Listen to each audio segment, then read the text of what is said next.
හරි. හොඳයි. මුලින්ම හැමෝටම සුබ දවසක් ප්‍රාර්ථනා කරනවා. අද ඔයාලගේ මුදල් ප්‍රවාහ ප්‍රකාශ කියන පාඩම කතා කරන්න බලාපොරොත්තු වෙන්නේ. එතකොට මේකේ කොටස් දෙකක් තියෙනවා. ඍජු ක්‍රමය සහ වක්‍ර ක්‍රමය කියලා. එතකොට මේ කොටස් දෙකේ අද අපි ගණන් දෙකක් ආශ්‍රයෙන් ප්‍රධාන වශයෙන් කතා කරනවා. ඒකම මේ බලන්න මේක අද මොකද්ද කරන්න යන්නේ කියලා බලන්න වැඩි මේ මෙච්චර දවස් දෙකක ඒවා කරන්නේ. මම පාඩම කරේ. අදත් පොඩි කතාවක් ඇතුලේ වැඩේ යන.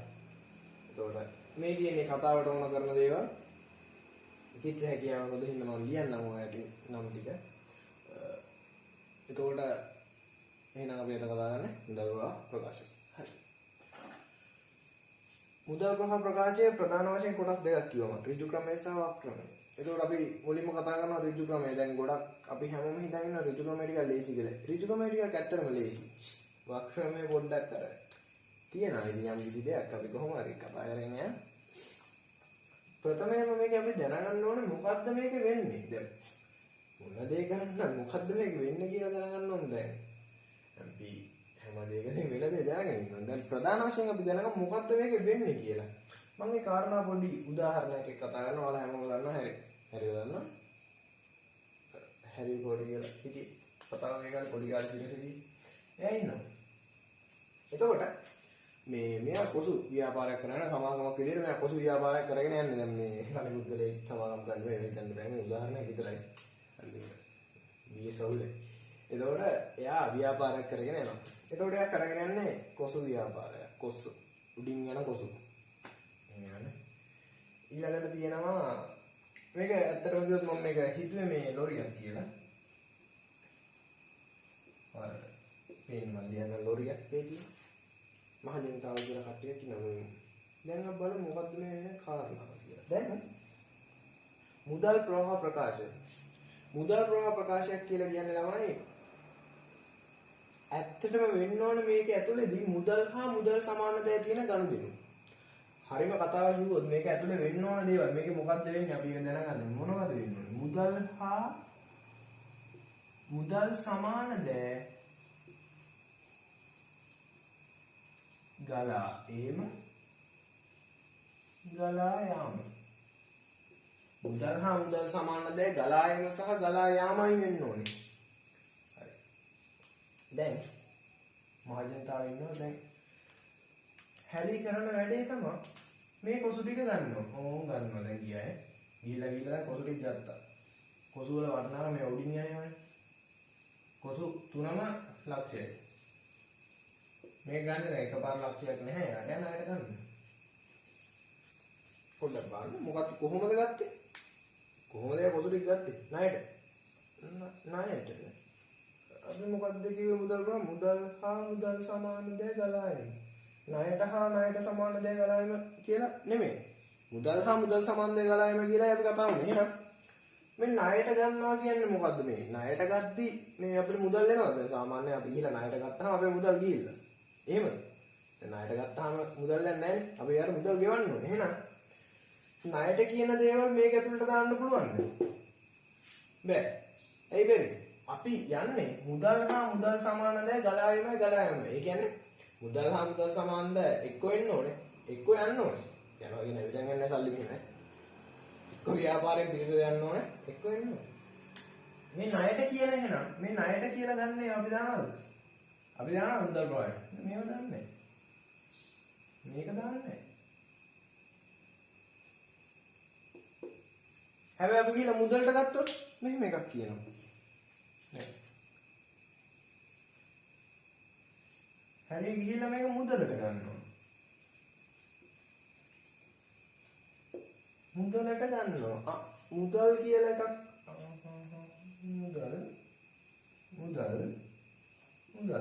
මුදල් මුදල් කියලා තියෙනවනේ.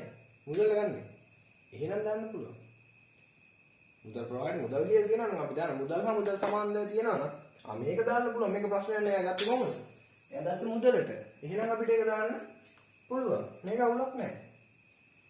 දැන් මෙහෙම වුණොත් කොසු ටික ණයට ගත්තා හරිය. අපි ණයට ගත්තා. හැබැයි මේකේ ගිණුම් කාල පරිච්ඡේදය කියන කොටසට මම එන්නම්. ඊට කලින් අපි පොඩ්ඩක් බේසික් එක දාගමු තව. හැබැයි මේ ණයට ගත්ත කොසු ටිකට හරි සල්ලි ගෙවනවා. මොකද කරේ? ණය හිමියට සල්ලි ගෙව්වා. ණය හිමියට සල්ලි ගෙව්වා. ණය හිමියට සල්ලි ගෙව්වා. දැන් මොනවද කිව්වේ? සල්ලි මුදල්. මුදල් ගෙවලා. එහෙනම් මුදල් මොකද වෙන්නේ? ගලා යනවා. ඒ කියන්නේ ව්‍යාපාරයේ තියෙන මුදල් ටික මොකද වෙන්නේ? ගලා යනවා. එහෙනම් අපි මොකද ගන්න? ඒක දාන්න. අවුලන්නේ. මුදල් සල්ලි නම් දැම්මා. දාන්න. එහෙනම් ආන්න පැහැදිලි යම් කිසි දෙයක්. මොකක්ද? ව්‍යාපාරයේ මුදල් හා මුදල් සමාන දේවල් මුදල් සමාන දේ කියන්නේ බැංකු මුදල් වගේ දේවල්. ව්‍යාපාරයේ මුදල් හා මුදල් සමාන දේ එළියට යනවා නම් හරි ඇතුළට එනවා නම් හරි ව්‍යාපාරයෙන් අපි මොකද කරන්නේ? මේක මුදල් පොතට දානවා එහෙනම්. මුදල් පොත කියලා කියුණානේ. මම මේක කියන්නේ නැද්ද මේක මුදල් පොත විදියට හිතාගන්න කියලා. මුදල් පොත නෙමෙයි මුදල් ප්‍රවාහයට දාන්න. එතකොට මුදල් පොතේ කරේ වර්ෂයට අග වසරක මුදල් ඡේචේ හෙව්වා. අපි මේ මුදල් ප්‍රකාශන ගන්න වසර අද යම්කිසි කාල පරිච්ඡේදයක් තුල ඔන්න ඉතුරු කැලේ යම්කිසි කාල පරිච්ඡේදයක් තුල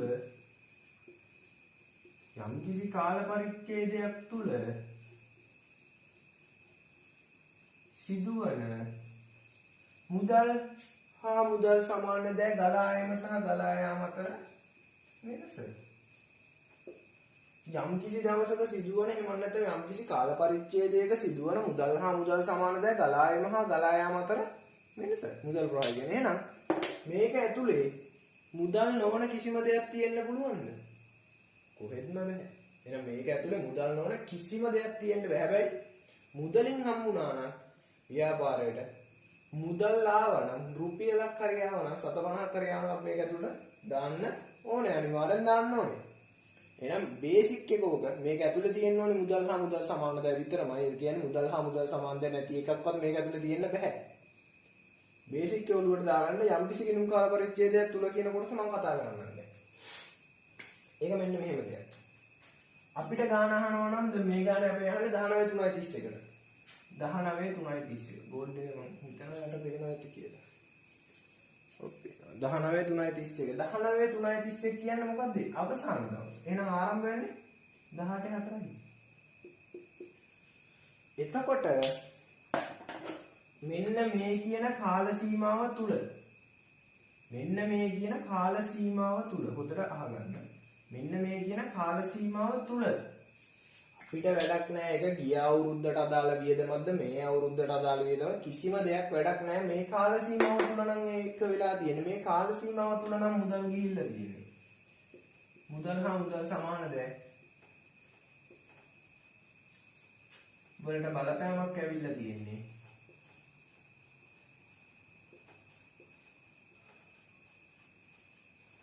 එහෙනම් දානවා මේ කාල සීමාව තුල නම් මුදල් හා මුදල් සමාන දේ වලට බලපෑමක් ඇති වෙන. එහෙනම් දානවා අනිවාර්යෙන් දාන්න ඕනේ. හරි අපි පොඩි උදාහරණයක් කතා කරමු. දැන් අපි කතා කරමු ගිණුම් කාල පරිච්ඡේදය මෙන්න මේක. අපි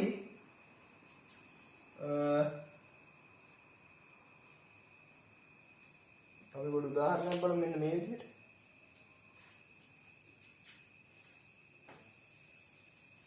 දැන් හැරි කොසු ටික පාරිභෝගිකයට විකුණනවා. කොසු පාරිභෝගිකයට විකුණනවා දැන්. එක. එතකොට ලංකාවේ මිනිස්සු වැඩි හරියක් යන කොසු වල උඩින්. දැන් පාරිභෝගිකයට විකුණලා තියෙනවා. කොසු විකුණලා තියෙන්නේ. මෙයා විකුණන්නේ ඔයාලා ලක්ෂයක් කියන්නේ 2 ලක්ෂයක්. නැත්නම් වැඩි පාඩු. ඉස්කෝලේ හල්ලි ගන්නත් බැහැ හරියට.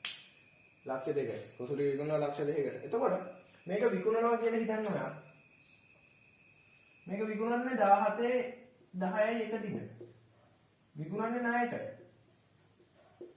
හොඳට අහගන්න. මේක විකුණන්නේ 17.10යි එක දින විකුණන්නේ ණයට. හරි. ප්‍රධානම දේ මේක අපි දානවද මේක ඇතුළට? නෑ මේක දාන්න බෑ.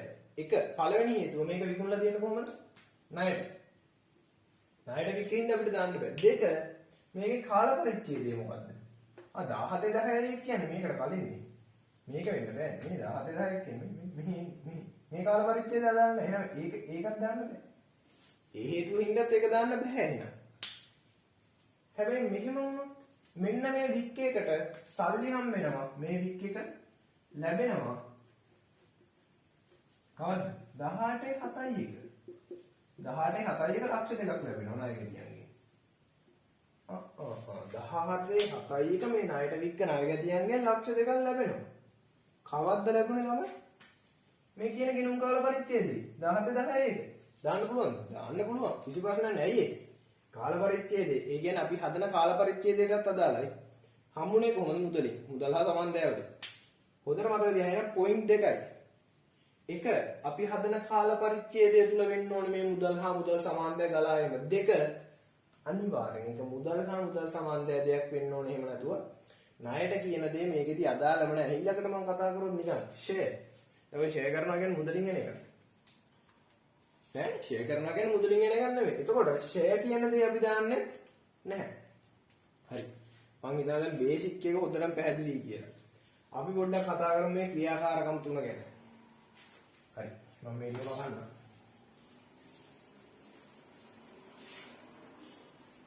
හරි. අපි කතා කරමු දැන් මේ ක්‍රියාකාරකම් තුනක් තියෙනවා අපිට.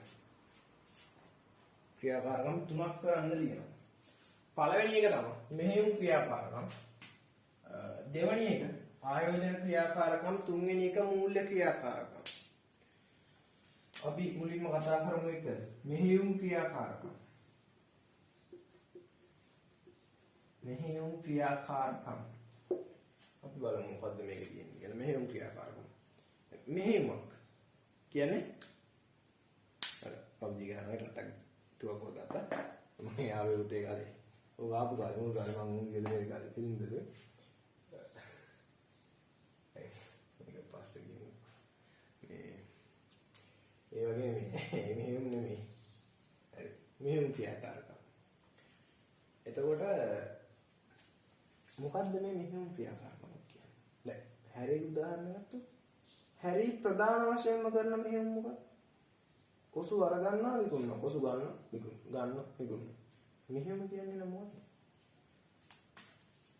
ආදායම් උත්පාදනය කරද්දී වෙන දේවල්. ආදායම් උත්පාදනය කරද්දී. මේ නිර්වචනයේ කොටසයි කිව්වේ. ආදාය උත්පාදනය කරද්දී වෙන්න ඕනේ මේක. ඒ කියන්නේ මතක තියාගන්න ඕනේ බේසික් පොයින්ට් එක මොකද්ද? මෙහෙයුමක් නම් ඒක ආදායම් උත්පාදනය කරන්න ඕනේ. මෙහෙයුමක් නම් ඒක ආදායම් උත්පාදනය කරන්නම ඕනේ. එහෙම නැත්නම් වැඩේ බෑ කරන්න. හරි අපි බලමු. ආදාය උත්පාදනය කරද්දී ප්‍රධාන වශයෙන්ම මුදල් සමාන්දය වලට අදාළ වෙන්නේ මොනවද? කියන එක ගන්න කලින් මම මේ නිරෝධයෙන් දෙන්නම්. ඒක ලේසියක්. එහෙනම් මෙහෙයුම් ක්‍රියාකාරකමක් කියලා කියන්නේ ව්‍යාපාරය විසින් ආදායම් උත්පාදනයේදී ජනනය කරන එහෙම නැත්නම් මුදල් හා ආදාය උත්පාදනයේදී සිදුවන මුදල් හා මුදල් සමාන දෑ සිදුවන මුදල් හා මුදල් සමාන දෑ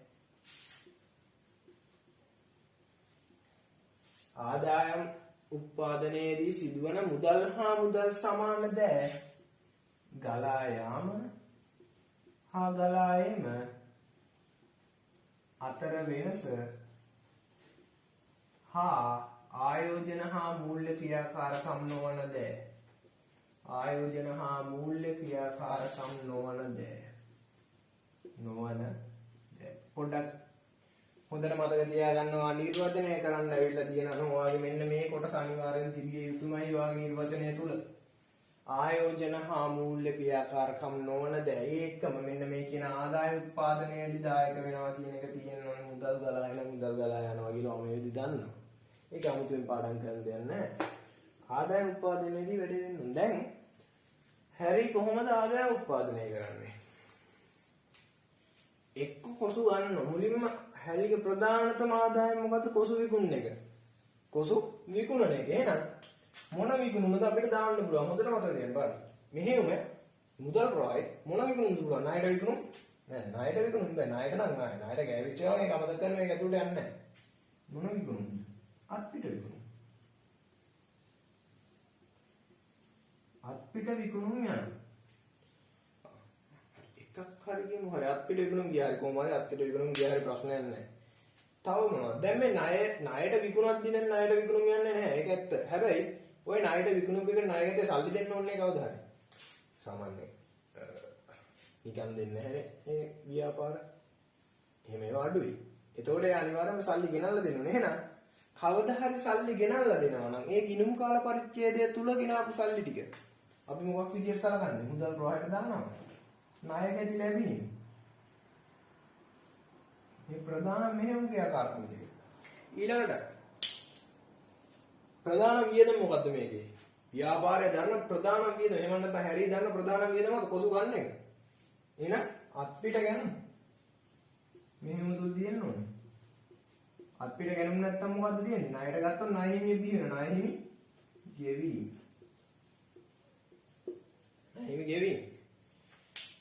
ඊට අමතරව මොනවද ඇත්තේ? යට පේනව නේද? හරි.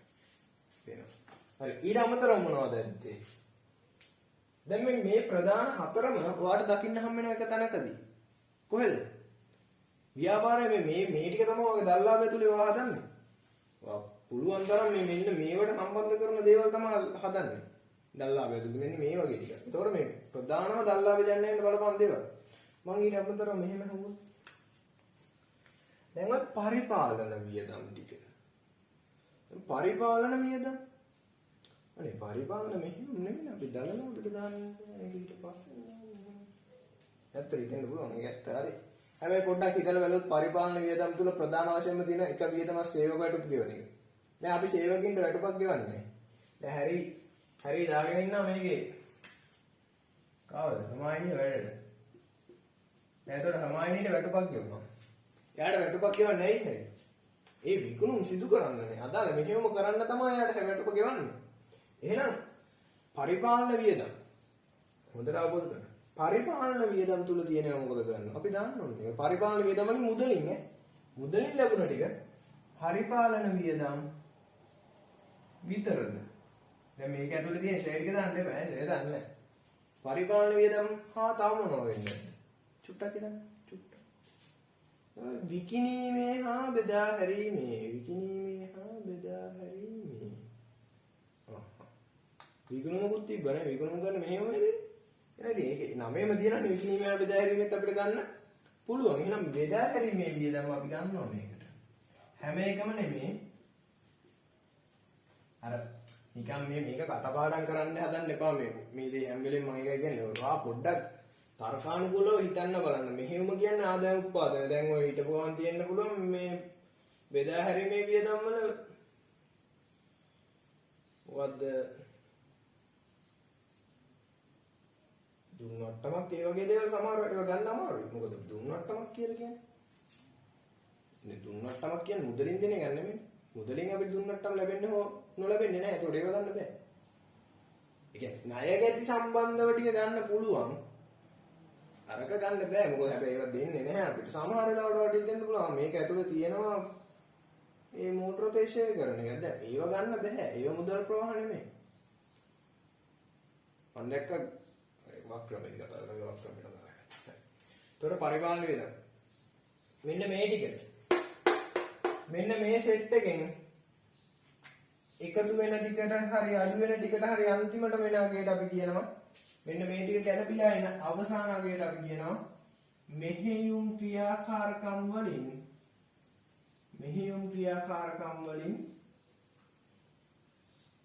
ජනනය වූ මුදල් ප්‍රවාහය. මෙහෙයුම් ක්‍රියාකාරකම් වලින් ජනනය වූ මුදල් ප්‍රවාහය. සුද්ධ නෙමෙයි ජනනය වූ. දැන් එනවා සුද්ධ ගාවට. සුද්ධ. මේකට ගෙවූ පොලි ඕන පොලියක් ගෙවූ බදු කියන එක දැම්මට පස්සේ මේක මොකක්ද? සුද්ධ. දැන් මේ මෙතන පටල ගන්න දැන් මොකද අවුල් කරගන්න නැහැ. දැන් මුදල් ගෙවද්දී මොකද වෙන්නේ ව්‍යාපාරේ මුදල්? ව්‍යාපාරේ මුදල් ගෙවද්දී මොකද වෙන්නේ? මුදල් අඩු වෙනවා. එහෙනම් මේකෙන් මුදල් අඩු වෙන ඒවා අඩු කරනවා. මේ ආකෘතියේ. ව්‍යාපාරයට මුදල් ලැබෙද්දී මොකද වෙන්නේ? මුදල් වැඩි වෙනවා. එහෙනම් මුදල් ලැබෙන ටික මේක එකතු කරනවා. එතකොට මෙතනින් කරන මේ ගෙවූ පොලි මොකද වෙන්නේ? අඩු කරනවා. ගෙවනනේ. ගෙවූ බදු මොකද ගන්නෙ? අඩු කරනවා ගෙවනනේ. උතන පොඩි ප්‍රශ්නයක් එන්න පුළුවන් සමහර වෙලාවට දැන් මේ පොලියක් ගෙවනවා කියන එක සහ ඔය බද්දක් ගෙවනවා කියන ඇයි මෙහෙමකට ගියේ කියලා. දැන් ඒක මටත් ආව ප්‍රශ්නයක්. ඒකෙදි මම හිතපු විදිහ මේ කියන්නේ. සාමාන්‍යයෙන් අපි බදු ගෙවන්නේ. දැන් හැරි මේ ව්‍යාපාරය කරගෙනට බදු ගෙවන්නේ මේ ඇයි? එයා ව්‍යාපාර කරගෙන යන හින්දාද එහෙම නැත්නම් එයාගේ පුද්ගලික සල්ලි නේ ඇයි? එයා ව්‍යාපාරයේ හින්දා නම් බදු ගෙවන්නේ. ඉතින් ඒකට ප්‍රධානම හේතුව එයා ව්‍යාපාරය සිදු කරගෙන යන එක. ඒ කියන්නේ ආදාය උත්පාදනය කරන හින්දා තමයි එයාට බදු ගෙවන්න සිද්ධ වෙන්නේ. එහෙනම් ඒක ආදාය උත්පාදනයේදී ගන්න වෙච්ච දෙයක්. ඒ සාමාන්‍යයෙන් බැලුවොත් ගොඩක් ව්‍යාපාරිකයෝ ව්‍යාපාරය පටන් ගන්න කොහොමද ණය? ණය අරගෙන තමයි යාළුවා ව්‍යාපාරය පටන් ගන්න. එතකොට ණය සඳහා ගෙවන පොලිය ආදාය උත්පාදනය. ඉතින් එයා ආදාය උත්පාදනය කරන්නමයි ණය ගත්තේ. ඉතින් ඒකට යන වියදම ඉතින් මෙහෙමනේ අදාළ. ඒතකොට එහෙම නිකන් හිතන්න. ඒතකොට ප්‍රධාන වශයෙන් මෙන්න මේ කියන කොටස ටික තමයි මේක ඇතුළට යන්නේ. මේ උඹට යන්නේ. හරි. ඊළඟට අපි කතා කරමු ආයෝජනය ගැන.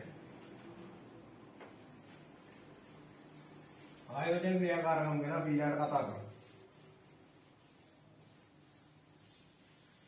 ආයෝජන ක්‍රියාකාරකමක් කියලා කියන්නේ ආයෝජන ක්‍රියාකාරකම්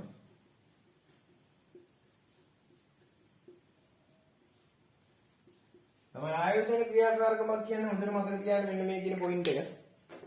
සෑහෙන්න වැදගත්. මුදල් හා මුදල් සමාන දෑ නොවන ආයෝජන. මොකක්ද ඒ කියලා බලන්න පුළුවන් පොඩ්ඩක්. කියන්නේ මුදලින් වෙන්න බෑ මේ ආයෝජනේ. සමාන දෑ නොවන. එහෙම නැත්නම් මුදලින් නොවන. මුදලින් නොවන. වෙනත් ආකාරයකින් සිදු කරන ආයෝජන.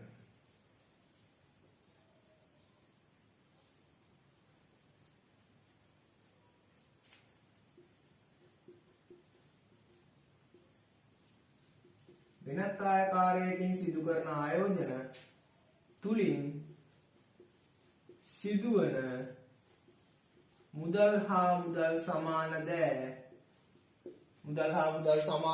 ගලා ඒම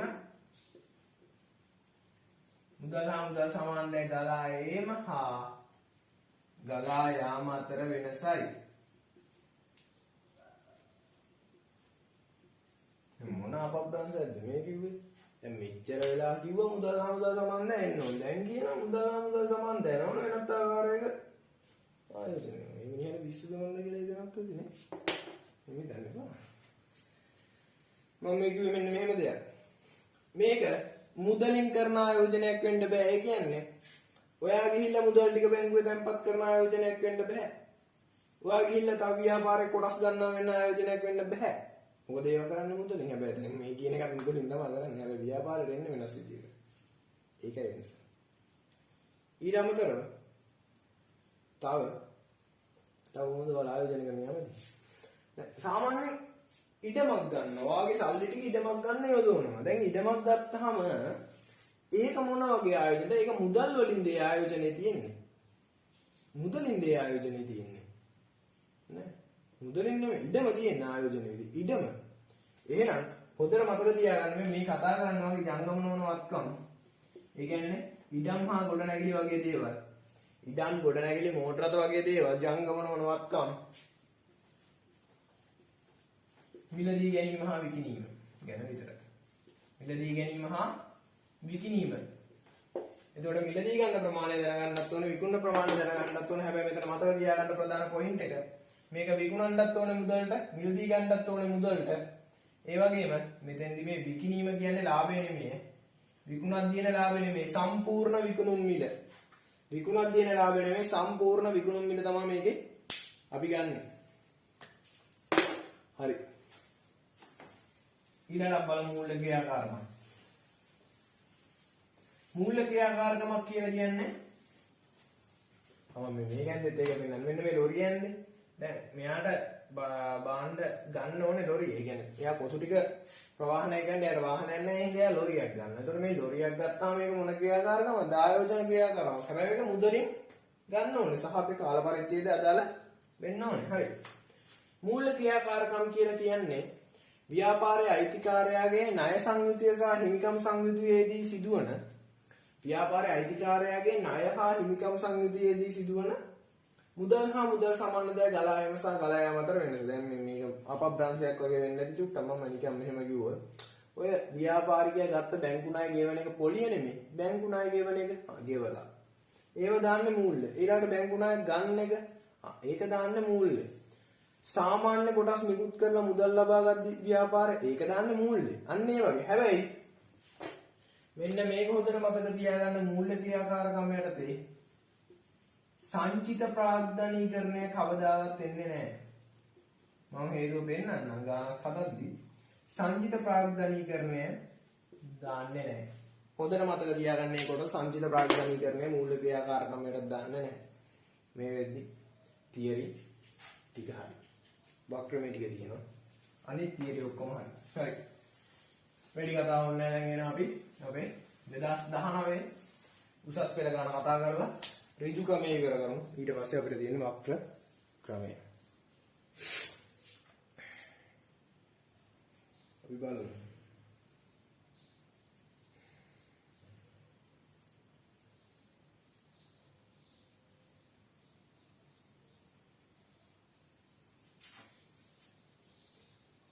හරි 2019 අවසාන ප්‍රශ්නේ අවසාන කොටසට තමයි මේක ඇවිල්ලා තියෙන්නේ.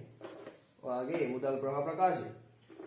මම මේක පොඩ්ඩක් ලියන්නම්. මේක අපේ යම් කිසි කාරණාවක් තියෙනවා ලියන්න. මේක අපිට දීලා තියෙනවා 18 3:31කට ශේෂ 19 3:31කට ශේෂ. මේකේ ප්‍රධාන වශයෙන් වෙළඳ ලැබිය යුතු දෑ කියලා එකක් තියෙනවා. වෙළඳ ලැබිය යුතු දෑ. ඊට පස්සේ තියෙනවා වෙළඳ ගෙවිය යුතු දෑ. වෙළඳ ගෙවිය යුතු දෑ. ඊට පස්සේ තියෙනවා ගෙවිය යුතු මෙහෙයුම් වියදම්. ගෙවිය යුතු මෙහෙයුම් වියදම්. ඊට පස්සේ තියෙනවා මුදල් හා මුදල් සමාන දෑ. මුදල් හා මුදල් සමාන දෑ. ගැලපෙන්නේ කියන කියෝගේ නෑ නේද? හරි අපි බලමු. ශේෂ ටික දාගත්තොත් 2,50,000ක් තියෙනවා මෙතනදී. මේ ගාන කෙලින්ම දහස් වලින් දීලා තියෙන්නේ 250. අපි හිතමු දහස් වලින් කියලා. හරි. 1,80,000යි. ඊළඟට තියෙනවා 1,10,000 1,40,000යි.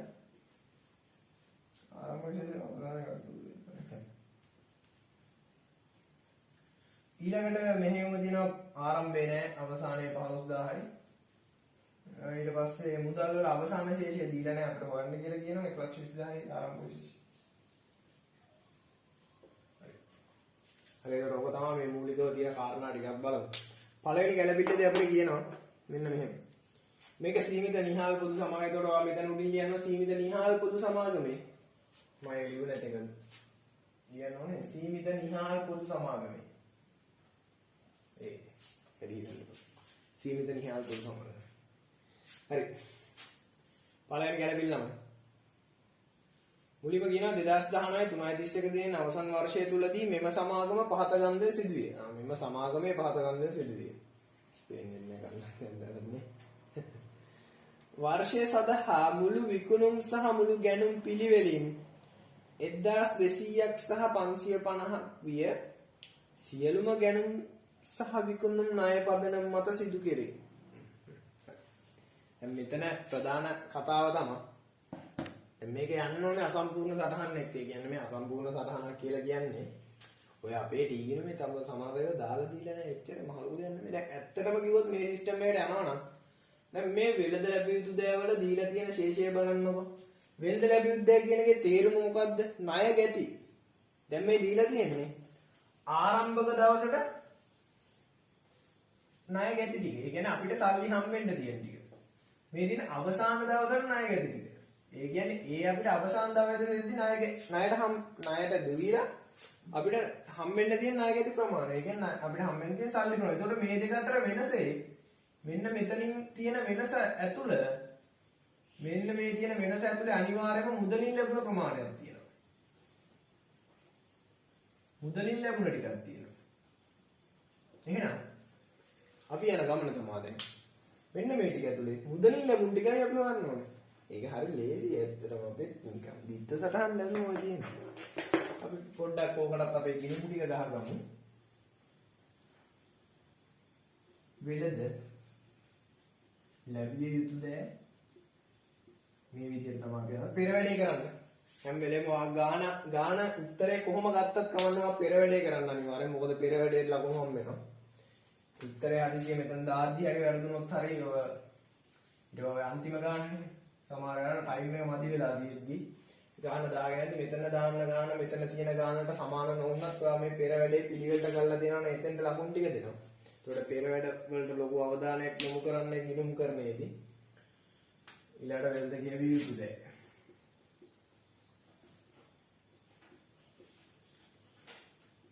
වෙල්ද ලැබිය යුතු දේ ඊට පස්සේ වෙල්ද කියවිය යුතු දේ අපි බලමු. එකින් එක බලමු ගැලපෙන්නේ.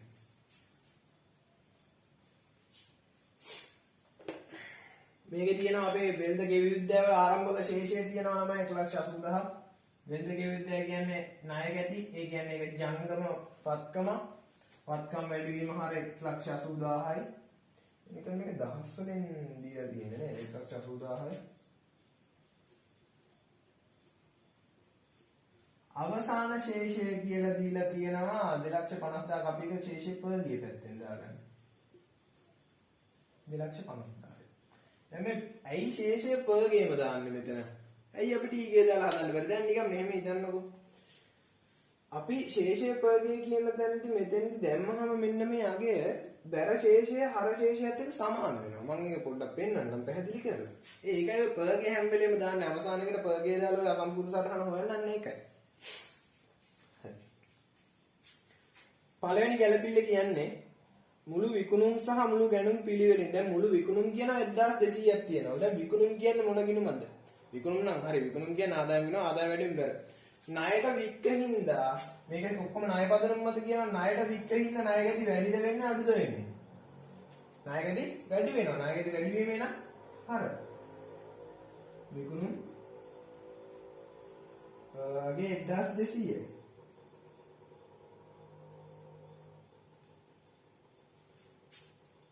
මේක ළමයි දහස් වලින් නෙමෙයි දීලා තියෙන්නේ. ඒතකොට අපිට බිංදු දෙක කපනවා වෙකි. අගේ 1200යි.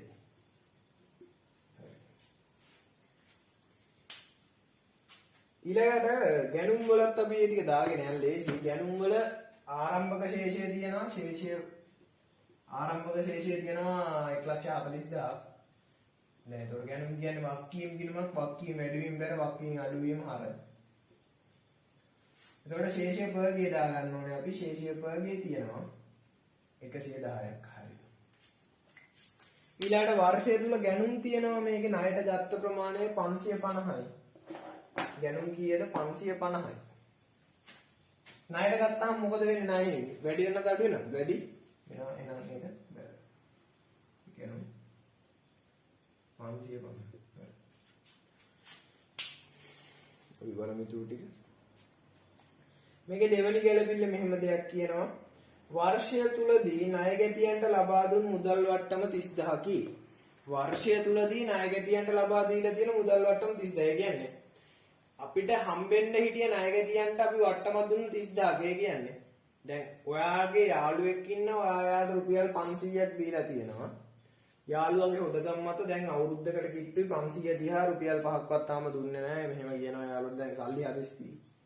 යාළුවට මචං උඹට මම රුපියල් 100ක් අඩු කරලා දෙන්න 100ක වට්ටමක් දෙන්නම් මට 400 ගෙනල්ලා දී මොකක්ද දුන්නේ ඔයාට 500ක් හම්බෙච්ච හිටියක අන්තිමට ඔය වට්ටම හින්දා මොකද උනේ ඔයාට අඩු වුණා හම්බෙන්න තියෙන ප්‍රමාණය අඩු වෙනවා එහෙනම් වට්ටමක් හින්දා ඔයාට හම්බෙන්න තියෙන ප්‍රමාණය අඩු වෙනවා කියන්නේ මෙතන ණය ගැති මොකද වෙන්නේ අඩු වෙනවා ණය ගැති අඩු වීම බැර වත්කම අඩු වීම බැර දුන් වට්ටම 30යි අපි බලමු තව ගැළපිලි තියනවාද කියලා මේකේ.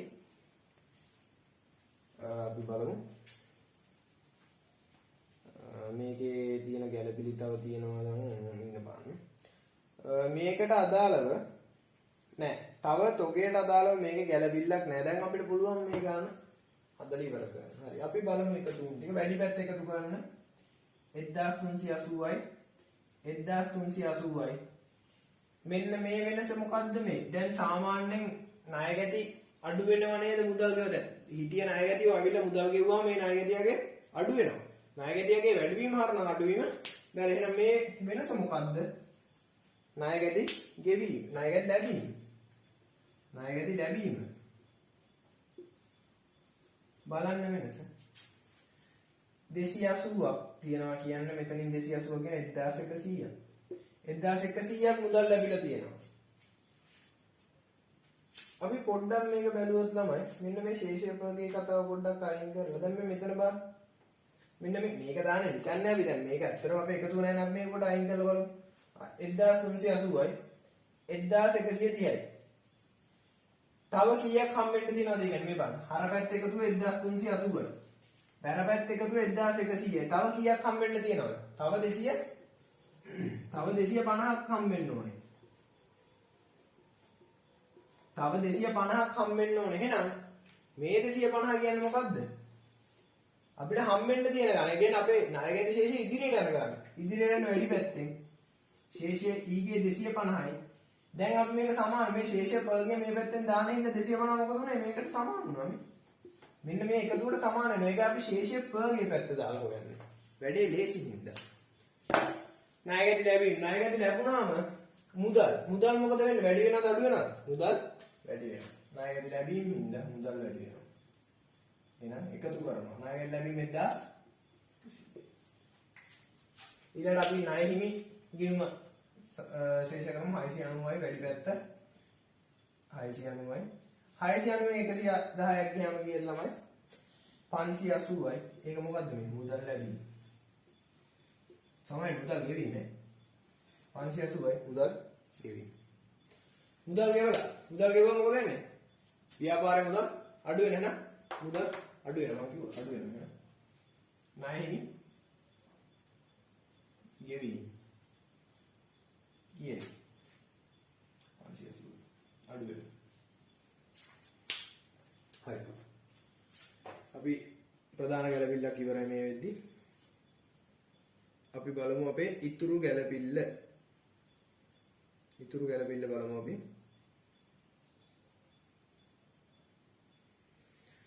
ඊළඟ ගැළපිල්ල අපිට කියනවා රුපියල් 35000ක ෂය වීම ඇතුළත්ව වර්ෂය තුල මුළු මෙහෙයුම් වියදම් 95000යි.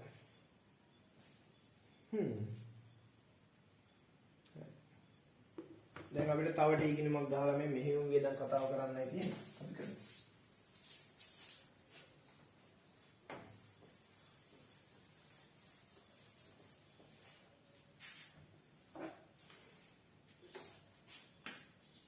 මෙහෙයුම් වියදම්.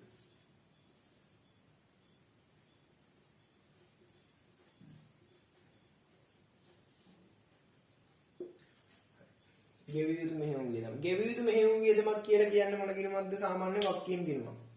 මම පොඩි දෙයක් අහන්නද ඔයාලගේ. චූටි කාරණාවක් මෙහෙම හිත. මම හරි කලින් කිව්වා දාන පොඩ්ඩක් හිත. හැරි ගන්න. දැන් හැරි අපි කතා වුණේ හැරි සහ හැරි ඉන්නවා හැරි අයිතිකාරයනේ. අපි කතා වුණේ හැරි අයිතිකාරය. නේද? හමායිනි කියන්නේ ඇයි සේවකයා. මේ ඉන්නේ සේවකයා.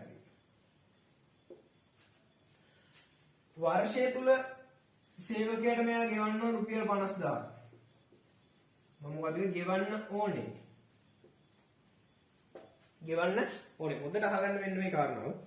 මම කිව්ව වර්ෂය තුල 50000ක් ගෙවන්න ඕනේ කියලා විතරයි කිව්වේ. ගෙවලා කියලා කිව්වද ගෙවලා නැහැ. ඒක කිව්වේ නැහැ. ගෙවන්න ඕනේ. එහෙනම් සාමාන්‍යයෙන් මේක සටහන් කරන විදිහ මොකද? මේක වියදම කොහොමද වියදම ළමයි? සේවක වැටුප් ගිණුම හරක. සේවක වැටුප් ගිණුම එහෙම නැත්නම් අපි හිතමු මේක මෙයාගේ තියෙන මේ ප්‍රධාන මෙහෙයුම් වියදමනේ. මෙහෙයුම් වියදම් ගිණුම හරක. 50යි. බැර වෙන්නේ මොකද්ද? ගෙවිය යුතු මෙහෙයුම් වියදම්. හර වුණා මෙහෙයුම් වියදම් ගිණුම. වියදම කොහොමත් හර වෙනවා. ඕනම එක අපේ දෙකක් කරනවා ගිණුම් කරන්නේදී. ඒකට ගෙවිය යුතු මෙහෙයුම් බැර වුණා. දැන් පොඩ්ඩක් හිතලා බලන්න වර්ෂයට අදාළව හඳුනා ගන්න මුල්ම වියදම අපි මොකද කරන්න ඕනේ? මෙහෙයුම් වියදම් ගිණුම හරකලා ගෙවිය යුතු මෙහෙයුම් වියදම් ගිණුම බැර කළා. හැබැයි ආදිසියවත් ඒක කිව්වොත් මෙහෙම වර්ෂය තුලදී මෙයාගේ වැටුප් මෙච්චරයි මේක මුදලින් ගෙවුවා. දැන් බලන්න. මුදලින් ගෙව්වා. දැන් මෙහෙම මුලින්ම ගෙවලා නැහැ. මුලින්ම හඳුනාගත්ත වර්ෂයට අදාළ. ඊළඟට මුදලින් ගෙව්වා. දැන් මොකද වෙන්නේ? එහෙනම් මුදල් බැර 50යි. අර මෙහෙයුම් වියදම දැන් මොකද උනේ? වැඩි වෙච්ච එක අඩු වුණාද වැඩි වුණාද? දැන් මෙහෙයුම් වියදමක් කියලා කියන්නේ වක්කීමක් නේ. වක්කීම වැඩි වුණානේ දෙන්දී අපේ. එතකොට මුදලින් ගෙවුවාම එයාගේ අපේ වක්කීම අඩු වෙනවා. එහෙනම් ගෙවිය යුතු මෙහෙයුම් වියදම් හර 50. මේක පොඩ්ඩක් මතක තියාගන්න මේ ඩිස්ස සටහන් තමයි මේවා ඇතුලේ තියෙන්නේ. අපි ටිකක් අමාරුයි කියලා කෑ ගැහුවට මේ චුට්ටි දෙයක් තියෙන අපි දන්න මේක ඇතුලේ. එතකොට මේක මතක තියාගන්න අපි ගැළපිල්ලට යන්න. මුලින්ම කිව්වේ ලේසි වෙන්න. එතකොට තමයි මේකේ ආරම්භක ශේෂය තියෙනවා. ආරම්භක ශේෂයක් නැහැ ඇත්තටම. මෙහෙම වියදම් වල ආරම්භක ශේෂය නැහැ. අවසාන ශේෂයක් තියෙනවා. ශේෂය 15යි. හරි අපි බලමු මොකද්ද වෙන වැඩේ කියලා. මෙන්න බලන්න මේකේ කියන කාරණාව. මේකේ කියනවා වර්ෂය තුල වෙළඳ සමාන ඒක හරිය අපි එක් කරා. රුපියල් 35000ක ෂෙයා වීමද ඇතුළත් වර්ෂය සඳහා මුළු මෙහෙයුම් වියදම 95000යි. වර්ෂයට අදාළ මුළු මෙහෙයුම් වියදම 95000යි. මොකද්ද අපි කරේ? දැන් මේ වර්ෂයට අදාළ අරයාගේ වැඩුවම් මොකද කරේ? මෙහෙයුම් වියදම් ගිණුම හරකලා ගෙවිය යුතු මෙහෙයුම් වියදම් ගිණුම බැර කරලා එන අපේ ගානේ මොකද්ද කියන්නේ? වර්ෂයට අදාළ මෙහෙයුම් වියදම් ටික 95යි. එහෙනම් මොකද කරන්නේ? මෙහෙයුම් වියදම් ගිණුම හරකලා ගෙවිය යුතු මෙහෙයුම් වියදම බැර කරලා මේක තාම ගෙවලා නැහැ. ඒ හින්දා වක්කීම වැඩි වෙනවා. මෙහෙයුම් වියදම් කියලා දාන්නේ කියන්නේ 95ක්. තාම ඉවර නැහැ. මේකේ තියෙනවා තව පොඩි කාරණාවක් මේක බලන්න. මුළු මෙහෙයුම් වියදම 95000ක් විය. හැබැයි මේකේ කියනවා මෙහෙම දෙයක්. රුපියල් 35000ක ෂෙයා වීමද ඇතුළත් වර්ෂයට අදාළ මෙහෙයුම් වියදම 95යි. කීයක ෂෙයාද? රුපියල් 35000ක ෂෙයා වීම ඇතුළත්. දැන් මේ 95000 තුල කීයක ෂෙයා තියනවද? 35ක ෂෙයා තියෙනවා. ෂෙයා කියන්නේ මුදල් ප්‍රවාහයක්ද ළමයි? ෂෙයා කියන එක අපි කතා කරා මුදල් ප්‍රවාහයක් නෙමෙයි. එහෙනම් මේක ඇතුලේ තියෙන මේ ෂෙයා එක මුදල් ප්‍රවාහයක් නෙමෙයි. හින්දා අපි මොකද කරන්න ඕනේ? අයින් කරන්න ඕනේ. අපිට ඕනේ මුදලින් ගෙවපු ටික. අපි දැන් මෙතෙන්දී මේ පැත්තට එන්නේ සාමාන්‍ය මුදලින් ගෙවුව ටිකනේ. දැන් මෙහෙයුම් වියදම මේ බලන්න මේ. මුදලින් ගෙවුවම මෙහෙයුම් වියදම මොකද උනේ? හර වුණා. ඒකට හර පැත්තේ වෙනසට එන්නේ මුදලින් ගෙවුව ටික. හැබැයි අපි මේ ෂෙයා ටික අයින් කරන්න නැතුව කෙලින්ම දැම්මොත් එන්නේ ෂෙයා ඇතුළත්ව මුදලින් ගෙවපු ටික. එහෙනම් මේකේ ෂෙයා කියන එක මුදල් ප්‍රවාහයෙන් නෙමෙයි. හින්දා අපි ඒක මුලින්ම අයින් කරලා ඉන්න ඕනේ. ෂෙයා කියලා අයින් කරන්න ඕනේ 35ක්. දැන් අපිට එනවා මුදලින් ගෙවුව ටික. මුදලින් ගෙවු මෙහෙයුම් වියදම. අපි බලමු. 95යි 35යි 35යි 15යි 60යි මෙතෙන් එනවා. 35යි 15යි 50යි. ඊටම හොඳ ගණන් කියනවා මගේ. 50යි මෙතෙන් එනවා 45. මුදලින් ගෙවුව ප්‍රමාණය 45. මුදලින් ගෙවුව කියලා කියන්නේ ව්‍යාපාර මුදල් අඩු වෙලා එහෙනම් මෙහෙයුම් වියදම් 45. ගැළපෙල් තුනක් ඉවරයි තව ටිකයි. අපි බලමු ඊළඟ ගැළපෙල්ල. තව ටිකක් කිව්වට ටිකක් නෙමෙයි තව ගැළපෙල් තියෙනවා පහම. හතරවෙනි ගැළපෙල්ල. වර්ෂය තුලදී වර්ෂය සඳහා පොලිස ආදායම් බදු වියදම් පිළිවෙලින් 25000ක් සහ 65000ක් ගේ වර්ෂය තුලදී ගෙවූ පොලිස ගෙවූ ආදායම් බදු 20000ක් සහ 75000ක් ගේ බලන්න කොච්චර ලේසියද කියන එක ගැලපිල්ල. එයාලා කියන වර්ෂයට අදාළ පොලිස වියදම් 25000ක් සහ 65000ක් කියලා. ඒකම එයාලා කියනවා වර්ෂය තුලදී ගෙවූ ආදායම් බදු සහ පොලි 20000ක් සහ 75000ක් කියලා. ඒ කියන්නේ කෙලින්ම කියලා. එයාලා ගෙවුව ගාන එයාලා කෙලින්ම කියලා. හරි ලේසියි ඒක. දැන් මොකද කරන්නේ? ගෙවුව ගන්න කෙලින්ම කියන්නේ දැන් මේක දාමු. ලේසියි. ගෙවුව ආදායම් බදු 75000යි. ගෙවලා නම් අඩු වෙනවා. ගෙවු පොලි 20000යි. හරි. අපි ඊළඟට පස්වෙනි ගැළපෙන්න. වර්ෂය තුල ගෙවන ලද අතුරු ලාභාංශය රුපියල් 60,000. දැන් සාමාන්‍ය ඔය අතුරු ලාභාංශ කතාව පොඩි ප්‍රශ්නයක් වෙන්න පුළුවන් ළමයින්ට මොකක් වෙනවද නැද්ද කියලා. දැන් මෙහෙම හිතන්න. අපි ලාභාංශයක් ගෙවනවා කියලා කියන්නේ ව්‍යාපාරය ඉන්න කොටස් හිමියන්ට. කොටස් හිමියන්ට ව්‍යාපාරයෙන් ලැබෙන ආදායමෙන් තමයි ලාභාංශ ගෙවන්නේ. ඒතකොට ලාභාංශයක් ගෙවනවා කියලා කියන්නේ මොනවද යන්නේ? ආදායමක් විදියට බිහි වෙච්ච මුදල්නේ අයිතිකාරයෝ ටිකට ගෙවනවා කියන එක ඔය කියන්නේ. ඒතකොට අතුරු ලාභාංශය අපි මේකේ දාන්න ඕනේ. අතුරු ලාභාංශ ගෙවීම 60යි. එතකොට ගෙව්ව අතුරු ලාභාංශය 60 මොකද නඩු කරන්න. හරි. අපි බලමු ඊළඟ ගැළපිල්ල 6 වෙනි ගැළපිල්ල. වර්ෂය තුල එකක් රුපියල් 20 බැගින් සමාගම කොටස් 30000ක් නිකුත් කරන ලදී. අපි ඒක ලියාගමු. එකක් රුපියල් 20 බැගින් කොටස් 30000 එකක් රුපියල් 20 බැගින් කොටස් 30000ක් සමාගම නිකුත් කරලා මෙම කොටස් නිකුත් කිරීම තුළ රුපියල් 2 ලක්ෂයක සංචිත ප්‍රාග්ධනීකරණයක් ඇතුළත් වෙනවා. මේ කොටස් නිකුත් කිරීම තුළ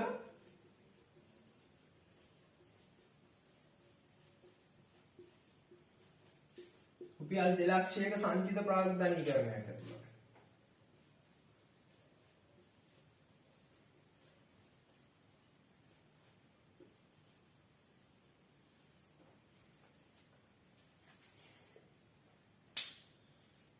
නිකුත් කළ ඉතිරි කොටස් සඳහා ලැබිය යුතු මුදල් ලැබී ඇත.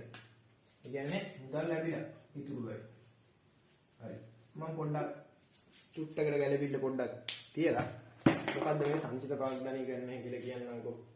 මම සරල උදාහරණයක් ගන්නම් සමාගම් වල තියෙන අපි හිතමු තියෙනවා ප්‍රත්‍යය ගන්න සංචිතය. සාමාන්‍ය කොටස් ප්‍රාග්ධනය මේකේ ශේෂයක් විදියට ගෙනිච්චොත් ප්‍රත්‍යය ගන්න සංචිතය 600ක් තියෙනවා. සාමාන්‍ය කොටස් ප්‍රාග්ධනය 500ක් තියෙනවා කියලා හිතන්නකො. සංචිත ප්‍රාග්ධනීකරණයකින් වෙන්නේ මෙන්න මෙහෙම දෙයක්. සාමාන්‍යයෙන් අපිට අපේ සාමාන්‍ය කොටස් ප්‍රාග්ධනය වැඩි කරගන්න ඕනේ. අපි ඒකට කොටස් නිකුත් කරන්නේ නැහැ. අපේ ඉන්න සේවකයින්ට දෙන්නේ නැතුව අපේ තියෙන ප්‍රාග්ධනයෙන් වැඩි කරගන්න try කරනවා. ඒ කියන්නේ දැන් අපිට තියෙන්නේ මෙතන නම් හිමිකමට සංචිත ප්‍රාග්ධනීකරණය විතරයි. එතකොට අපි කරන්නේ මෙන්න මේ කියන සංචිත ප්‍රාග්ධනීකරණය රුපියල් අපි හිතමු ලක්ෂ 2ක් මොකද කරන්නේ? සංචිත ප්‍රාග්ධනීකරණය කරනවා. ඒ කියන්නේ මේ ලක්ෂ 2 අපි සාමාන්‍ය කොටස් විදියට ගන්නවා. ඒ සාමාන්‍ය කොටස් පැත්තට දාගන්නවා. එතකොට මොකද උනේ? මෙතනින් ලක්ෂ 2ක් අඩු වුණා.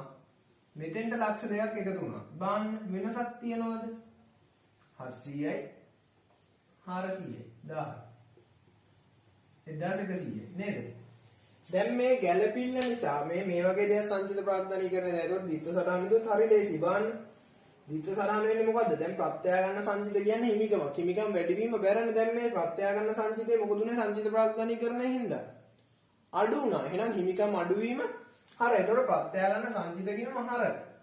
හිමිකම අඩු වෙන එක හර. වැඩි වුණ එකාගේ හිමිකම සාමාන්‍ය කොටස් ප්‍රාග්ධනය. එහෙනම් සාකෝ ප්‍රාග්ධනය කියනොත් දැන් ditth සටහන ලේසි. අපි චූටි දෙයක් තියෙනවා. එතකොට වෙන්නේ මොකද්ද? මේකේ තිබ්බ ප්‍රමාණයක් මේකට ගෙනල්ලා දැම්මා.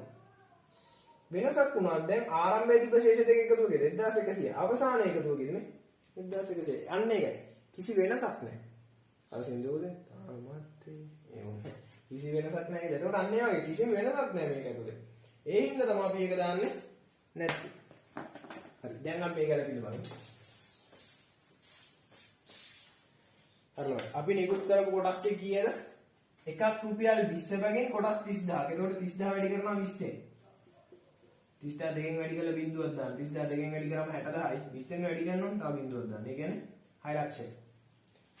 6 ලක්ෂයක් තමයි අපිට සල්ලි හම්බෙන්න ඕනේ. හැබැයි හොඳට බලන්න මේ 6 ලක්ෂයෙන් 2 ලක්ෂයක් සංචිත ප්‍රාග්ධනීකරණය.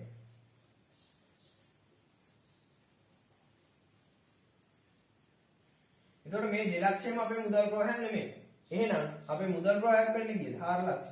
ඒක අපිට මේ වෙලෙදි මුදලින් ලැබිලා තියෙනවා. මේක දානවා අපි මූල්‍ය ක්‍රියාකාරකම් යටතේ අපි කතා කරා මේ මූල්‍ය වලට එන්නේ කියලා. සාකෝ නිකුතුව 400යි මේක මුදලින් ලැබිච්ච එක. ඒ හින්දා අපි ඒක එකතු කරනවා. හරි. ගැළපිලි අංක 7 ඉවරයි මම හිතන්නේ. හරි සමහර 6 ඉවරයි 7. හත්වෙනි එකේ කියන වර්ෂය තුලදී ණය වලින් කොටසක් පියවීම සඳහා රුපියල් 2,20,000 සමාගම ගෙවා ඇත.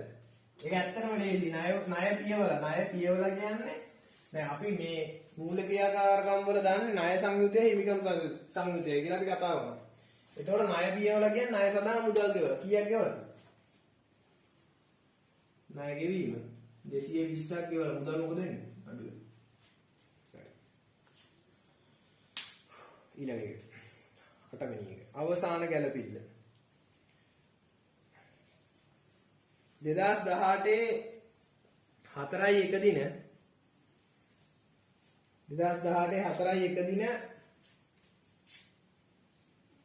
2018 දින සමාගම විසින් නව මෝටර රථයක් අත්පිට මිලදීගෙන ඇති අතර එදිනම රුපියල් 80000ක ලාභයක් සහිතව කාර්යාල උපකරණ රුපියල් 2,50,000කට අත්පිට විකුණා ඇත. දැන් බලන්න හරි කොච්චර ලේසියිද කියලා එතන.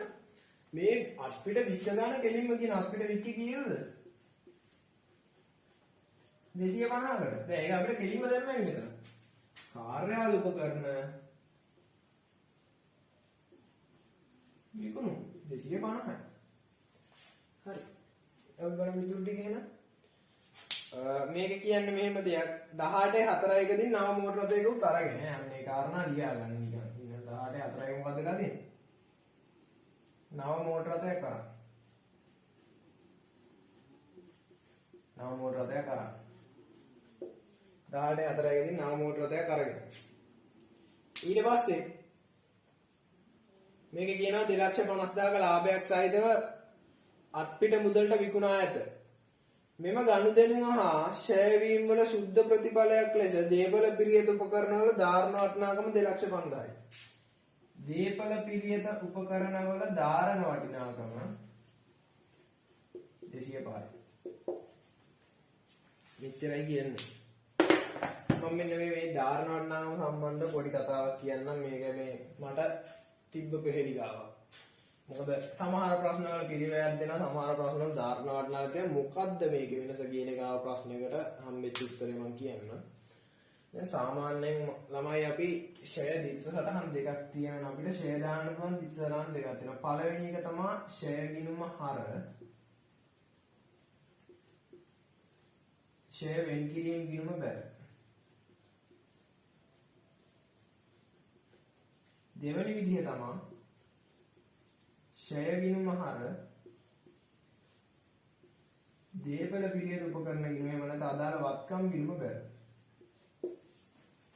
දැන් මේ බලන්න මේක ඇතුළේ තියෙන කාරණා. අපි හිතමු අපේ අර ලොරිය මං කලින් ගත්ත ලොරිය. මේක ලොරිය. මේකේ වටිනාකම රුපියල් 5,00,000යි. මේකේ වාර්ෂික ෂෙයාර් 50,000 කියලා හිතන්න. එතකොට ෂෙයාර් ගිණුම හර කරනවා 50,000. ෂෙයාර් වෙන් කිරීම ගිණුම බැල කරනවා 50,000. දැන් අපි මේකේ චිත්‍ර සටහන් ටික තිබ්බොත් මෙන්න මේකේ චිත්‍ර සටහන් ටික තිබ්බොත් ෂෙයාර් ගිණුම කියන්නේ වියදම් ගිණුමක් නේද? ෂෙයාර් කියන්නේ වියදම්. ෂෙයාර් වෙන් කිරීම. ෂෙයාර් කියන්නේ වියදම් ගිණුමක්. ෂෙයාර් වෙන් කිරීම කියන්නේ මොන ගිණුමද? වත්කම් අඩුවීමේ ගිණුම. ෂෙයාර් කියන්නේ වියදම් නම් හර කළා 50යි ෂෙයාර් වෙන් කිරීම කියලා. එතකොට වියදම් සහ ආදායම් ගිණුම් ඉදිරියට ගෙනියන්නේ නැහැ අපි. ඒ හින්දා ඒක එහෙම වෙරිලා යනවා. ෂෙයාර් වෙන් කිරීම කියන්නේ වත්කම් ගිණුමක්. ෂෙයාර් කියලා 50ක් දැම්මා. වීඩියෝ දානවා නේද? ෂෙයාර් කියලා 50ක් දැම්මා. එතකොට මේ ෂෙයාර් වෙන් කිරීම කියලා කියන්නේ වත්කම් ගිණුමක්. දැන් ඇත්තම කතාව ෂෙයාර් වෙන් කිරීම හින්දා අපේ තියෙන වත්කම අඩු නෙවෙන්නේ. එතකොට මේක වත්කම් ගිණුමක්. මේකේ ශේෂය 50ක් දැම්ම, මේකේ ශේෂය 50ක්, ශේෂය ඊගේ කියලා 50ක් ඉදිරියට ගෙන යනවා. මේක නෙවෙන්නේ. හරි. මම වැඩේ කරනවා. අපි මේ ටිකේ ගැව්වොත් ශේෂ පත්‍රය තමයි ශේෂ පිරික්සුම. ශේෂ පිරික්සුම කියනවා කියලා හිතනවා. ඔව් ශේෂ පිරික්සුම. මෙන්න මේ ශේෂ පිරික්සුම තුල අපි දාන්නේ මොකද්ද? ෂෙයාර් වෙන් කිරීම කියන එක කොහොමද දාන්නේ? ෂෙයාර් වෙන් කිරීම බැලට 50යි. ෂෙයාර් කියන්නේ ඇත්තම කතාව නෙවෙයි. ඊයදන් ගිණුම අපි ඉදිරියට ගෙන යන්න ඕනේ නෑ මෙතනදී. අපි මේ ගත්ත මෝටර රථයේ පිරිවැය කීයක් දාන්නේ? මෝටර රථ පිරිවැය 500.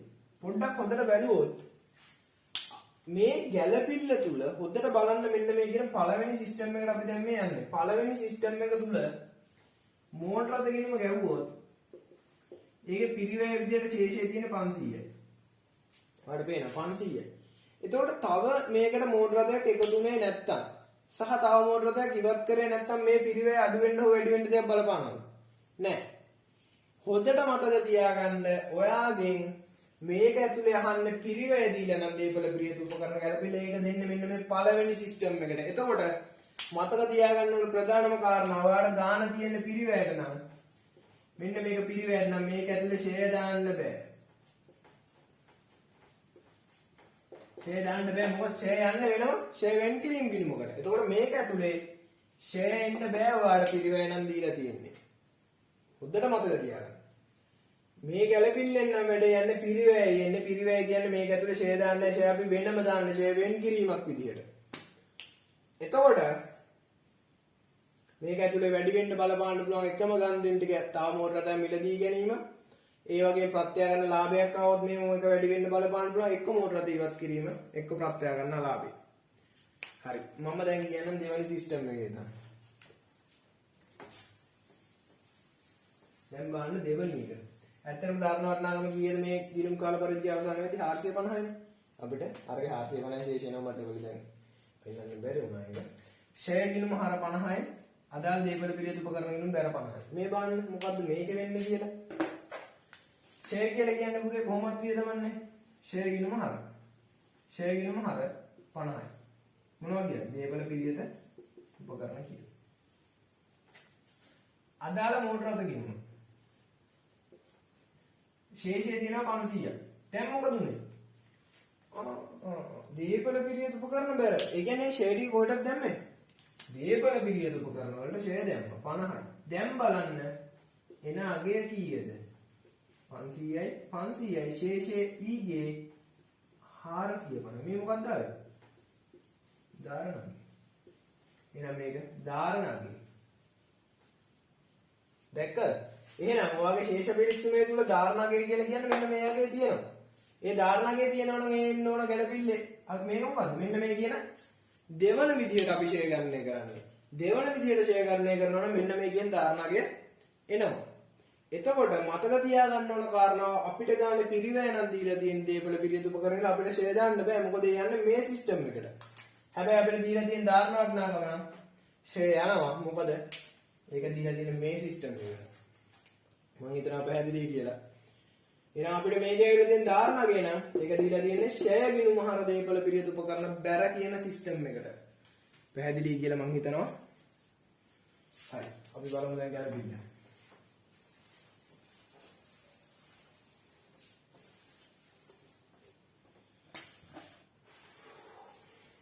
මේකේ කියනවා ආයෙත් මම කියන්නම් 2018 4 දින සමාගම විසින් නව මෝටර රථයක් අත්පිට මුදලට මිලදී ගන්න ඇත. එදිනම රුපියල් 80000ක ලාභයක් සහිතව කාර්යාල උපකරණ 2,50,000ක අත්පිට මුදලට විකුණා ඇත. මෙම ගන්දෙනුම ෂෙයා වීම වල සුද්ධ ප්‍රතිඵලයක් ලෙස 2,05,ක අපි මේක ඇදිමුකෝ. දීපල පිරියත උපකරණ ගිණුමේ ධාරණ අගය. දීපල පිරියත උපකරණ ගිණුම ධාරණ අගය. දැන් මේ වත්කමේ ආරම්භක ශේෂයක් තියෙනවා දීපල පිරියත උපකරණ වල නැහැ. සුද්ධ 205කින් ඉහළ ගොස් ඇත. අතරයි මෙම ගනුදෙනුම ෂෙයා වීම වල ප්‍රතිඵලයක් වර්ෂය තුල. එතකොට අපිට මේ දීලා තියෙන්නේ ළමයි ශේෂය පර්ගේ. ශේෂය පර්ගේ 205. කියන අනිවාර්යයෙන්ම ඊගේ ශේෂයක් එවලදී තියෙන්න ඕනේ. ඊගේ ශේෂය බැර තියෙනවා. 80000ක ලාභයක් සහිතව 250කට විකුණලා තියෙනවා. 18 4 ගෙන් සමාගම විසින් මෝටර රථයක් මුදලට මිලදීගෙන 18 4 එක තමයි මෝටර රථය අරන් දෙනවා. මෙතනින් එන්න ඕනේ මෝටර රථය යන්නේ. හරි. අවුලක් නැහැ. 205ක් තියෙනවනේ. හරි. අපි බලමු වැඩි. දැන් අපි කිව්වා මේක ඇතුලේ ෂෙයා තියෙනවා. ඒ කියන්නේ මේක ඇතුලේ දෙලින්ම ෂෙයා දාන්න පුළුවන්. ඒ කියන්නේ ධාරණ වටනාකම දාන්න පුළුවන්. දැන් යම් කිසි වක්කම මේකෙන් ඉවත් කරා. අදාළ දේපල පිළියෙත උපකරණ වලින් මේ වත්කම ඉවත් කරනවා. ඒතකොට ඒක අපි දාලා ඉන්නවා. ඒක දාන්න නම් අපි මේ වත්කමේ ධාරණාගේ හොයා ගන්න ඕන. දැන් අපි කිව්වනේ මේක ඇතුලේ ෂේ දාන්න පුළුවන් කියලා. ඒ කියන්නේ මේක ඇතුලේ දාන්න ධාරණාගේ දාන්න පුළුවන් ඉවත් කරපු එකේ. ඉවත් කරපු එකේ ධාරණාගේ දාන්න පුළුවන්. පිරිවැයත් අයින් කරලා ෂේත් අයින් කරනවා කියන්නේ ධාරණාගේ කියන එකම තමයි. මේක හොයාගන්න තියෙන සිස්ටම් එක තමයි පිරිවැය ඍණ සමුතිශ්‍රය.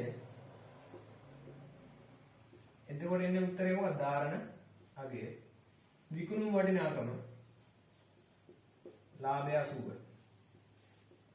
ලාභය 80යි විකුණුම් වටිනාකම 250 අපිට ගන්න කියනවා. ලාභය 80යි විකුණුම් වටිනාකම 250. දැන් මෙහෙම ඉතින් 250කට විකුණලා තියෙනවා 80ක ලාභයක් එන්න. එහෙනම් ධාරණ වටිනාකම කීය වෙන්නද මේ වත්කමේ? 250න් 80ක් අඩු කරලා බලන්න. ඒ කියන්නේ 250කට විකුණපු එකට 80ක ලාභයක් තියෙනවා කියන්නේ අනිවාර්යයෙන්ම 250ට වඩා අඩු එකක්. ධාරණ වටිනාකම. මම හිතන්නේ 80ක් අඩු කරාම මේකෙන් 60ක් ගියාම නම් 180යි සමානයි 190යි 170ක ධාරණ වටිනාකමක් තිබිලා තියෙනවා. ඒතකොට මේ ධාරණ වටිනාකම කියන්නේ මොනවා කරපුවද? ඉවත් කරපුවක්. එහෙනම් මෙතන ඇතුලේ මේකේ හරකත බලපාන බැරට දේපල පිළියෙත උපකරන ඉවත් කරා කියන්නේ අඩු වෙනවද දේපල පිළියෙත උපකරන වැඩි වෙනවද? අඩු වෙනවා.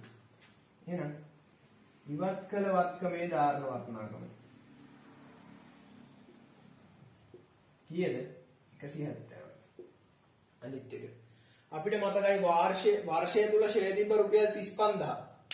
එතකොට ෂෙයා හින්දා අදාළ දේපල පිළියෙත උපකරන වත්කමේ ධාරණාගේ වැඩි වෙන්නද බලපාන්න අඩු වෙනද? දැන් ෂෙයා කරාම ධාරණාගේ තවත් මොකද වෙන්නේ? අඩු වෙනවා. ඒකත් අපි බැල කරනවා. ෂෙයා 35යි.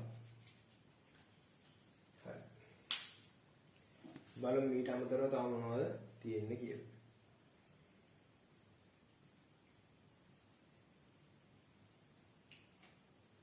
2 ලක්ෂ 5කින් ඉහළ ගොස් ඇත. හරි ඉවත් කළ වත්කමේ ධාරණාගේ 35 ෂෙයා ටික අයින් කරලා බැර කළා. හරි ශේෂකගේ හරි අපි බලමු මොකද්ද කියලා. මේ බලන්න ළමයි මම මේ මොකද්ද කරපු මොඩ වැඩි. දැන් මේක බැලුවම 205 205ට සමානයි. පොඩ්ඩක් හිතන්න. මේ ශේෂ දැන් දීපල පිළියෙත උපකරණ කියන මේ ධාරණ වටිනාකමේ ශේෂය පාග යන්නේ මොන පැත්තෙන්ද ළමයි? හර පැත්තෙන්ද? නෑනේ බැර පැත්තෙන් ශේෂය පාග යන්නේ. ඒක වැරදුනේ අපිට.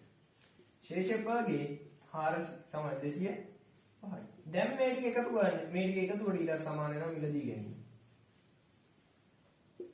හරි. 170යි මේක ශේෂය පාගේ විදිහට වඩා මේක ශේෂය වැඩි වීම.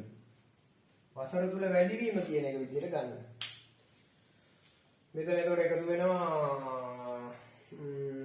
170යි ශේෂය පාගේ විදිහට ගන්න එපා. වසර තුල වැඩි වීම විදිහට ගන්න. ඒක අපිට කියන්න වැඩි වුණා කියලානේ. 240 170 410යි. එතකොට මිලදී ගැනීමත් 410යි. 410යි. සෝරි ශේෂය පර්ගේ විදිහට ගන්න ඕනේ. මොකද නැත්තම් අපිට මේක සමාන වෙන්නේ නැහැ. මේක ශේෂය පර්ගේ විදිහටයි ගන්න ඕනේ. අපි අර කලින් කතා වුණා ඒකෙන් සමාන වෙන්නේ අපිට. එතකොට 205යි. 410යි. එහෙනම් දේපල පිළියෙත උපකරණ මිලදී ගැනීම 410යි. ඔයාගේ ගානේ සම්පූර්ණ ගැළපීම් ටික අපි කතා කරලා ඉවරයි. දැන් අපි එකතු අඩු කරලා ගාන කරන්නයි යන්නේ. දැන් මම මුලින්ම මේ ටික එකතු අඩු කරන්නයි තියෙන්නේ. බලමු.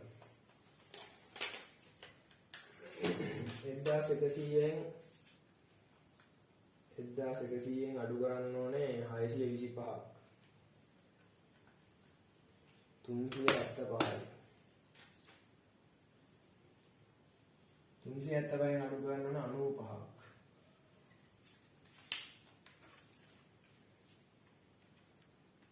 280. එතකොට මේකට කියනවා නමක් 280කට කියනවා නමක් මෙහෙයුම් ක්‍රියාකාරකම් වලින් ජනනය වූ ශුද්ධ මුදල් ප්‍රවාහය. මම මේ පැත්තෙන් කියන්නම්. මෙහෙයුම් ඒක මෙතන කියන්න ඕනේ. මෙහෙයුම් ක්‍රියාකාරකම් වලින් ජනනය වූ ශුද්ධ මුදල් ප්‍රවාහය. මෙහෙයුම් ක්‍රියාකාරකම් වලින් ජනනය වූ ශුද්ධ මුදල් ප්‍රවාහය අපිට එනවා 280ක්.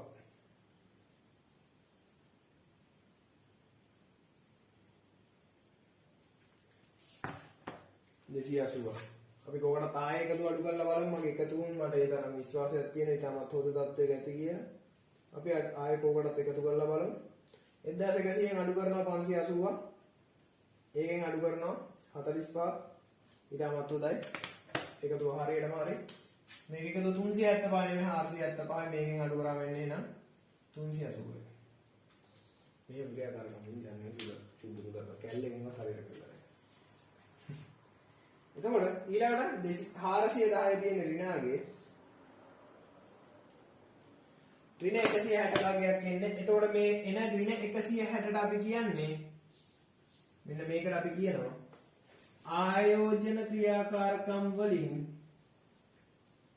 ආයෝජන ක්‍රියාකාරකම් වලින් ජනනය වූ සුද්ධ මුදල් ප්‍රවාහය. දැන් මේ මෙතනින් එහාට එන හැම එකම සුද්ධ. අපි ඊළඟට බලමු මේක 280ක් අඩු වෙන්න ඕනේ 400න්. ඒ කියන්නේ 180යි. මම හිතනවා හරි කියලා 180. මේ 180ට අපි කියන්නේ නම තමයි මූල්‍ය ක්‍රියාකාරකම් වලින් පිහිව් ජනනය වූ සුද්ධ මුදල් ප්‍රවාහය. මේ මූල්‍ය ක්‍රියාකාරකම් වලින් ජනනය වූ සුද්ධ මුදල් ප්‍රවාහය. ආයෙත් මම කියන්න මූල්‍ය ක්‍රියාකාරකම් වලින් ජනනය වූ සුද්ධ මුදල් ප්‍රවාහය. මම මේක උඩට ගෙනියන්න. කියන්නේ මේ ඉතුරු ටික මම උඩට දාන්න. ඊළඟට අපි කරන්නේ මේ තුනේ වෙනස අරගන්නවා. ඒ තුනේ වෙනස ගන්නවා. ඒකට අපි කියනවා මුදල් හා මුදල් සමාන දෑවල